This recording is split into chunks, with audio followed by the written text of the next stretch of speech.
हमारे घर पे और किचन में चूहे जो है इतने ज़्यादा रहते हैं कि उनको भगाना बड़ा मुश्किल हो जाता है। तो चूहों को भगाने के लिए एक ऐसे रेमेडी हम लोग तैयार किए हैं जिसे खाकर चूहे ना सिर्फ भागेंगे बल्कि दोबारा आना भी पसंद नहीं करेंगे। तो ऐसे कौन सा रेमेडी है जिसे खाकर चूहे 9-2-11 हो जाएंगे हमारे घर से और किचन से, और बिल्कुल भी दोबारा हमारे घर पे और किचन में आएंगे नहीं। बाजू वाले के घर पे आएंगे लेकिन हमारे घर पे बिल्कुल नहीं आएंगे।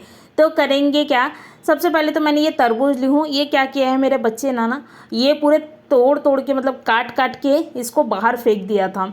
तो फिर मैं सोची भाई इसको ऐसे तो नहीं फेंक सकते ना, तो इसका मैं इस्तेमाल करूँगी चूहों को भगाने के लिए। तो सबसे पहले तो मैंने अच्छी तरह से धो ली हूँ ताकि इसमें मिट्टी वगैरह ना रहे या धूल वगैरह ना रहे, इसलिए।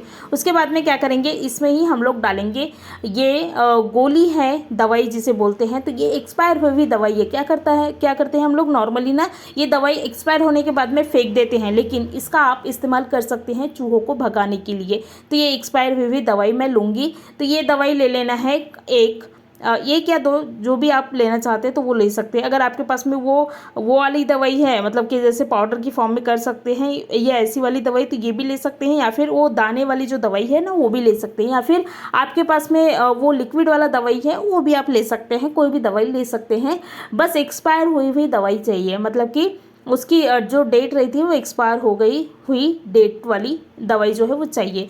तो ये दवाई को मैंने क्या की हूँ, ये तरबूज में इस तरह से डाल लेना है। इससे क्या होगी, ये वैसे तो एक्सपायर हुई है तो हम लोग अगर इसे खाएंगे तो वैसे भी हमारे लिए काफ़ी डेंजर है। तो भाई हमारे लिए डेंजर है तो चूहों के लिए तो ऑब्वियस है डेंजर ही है।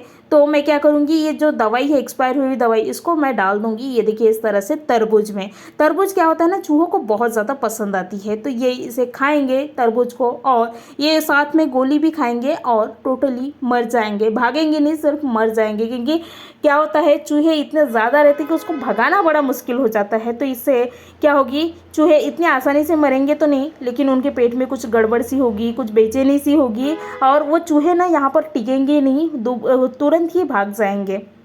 उसके बाद में मैंने वो गोली जो रहता है ना उसको पाउडर की फॉर्म में कर ली हूँ। उसके बाद में इसके जो पाउडर है उसको आप इस तरह से तरबूज में क्या करें, डाल ले। देखिए इस तरह से बहुत ही आसानी से ये तरबूज में लग जाता है। मतलब कि आप जैसे पाउडर कैसे लगता है बिल्कुल उसी तरह से ये जो गोली की पाउडर है वो भी लग जाती है। तो इस तरह से आप क्या करें, लगा ले तरबूजों में। ये देखिए इस तरह से। उसके बाद में ये जो तरबूज है, गोली वाली या दवाई वाली बोल सकते हैं, तो ये तरबूज को रखना कहाँ है, जहाँ आपको लगता है कि चूहे बहुत ज़्यादा है वहाँ पर क्या करें, इन्हें आप रख दें। जैसे कि मेरे गैस के वट्टा में या फिर गैस के ऊपर में चूहे जो है वो ज़्यादा भटकते रहते हैं। ये काम रात को करना है, और बच्चे के हाथ में ये तरबूज नहीं लगना चाहिए क्योंकि इसमें एक्सपायर हुई हुई दवाई है। तो ये काम जो है वो रात को करें। तो मैंने क्या की हूँ, ये रख दी हूँ गैस के ऊपर में। उसके बाद में इन्हें आप मेन डोर के बाजू में रख दें, क्योंकि वहाँ से भी चूहे जो है वो एंटर करती है। तो इसे खाकर चूहे जो है वो टोटली मर जाएंगे। और ये काम मैं पहले ही बता रही कि रात को करना है, क्योंकि बच्चे के हाथ में ये तरबूज जो है वो नहीं लगना चाहिए क्योंकि ये काफ़ी डेंजर है। उसके बाद में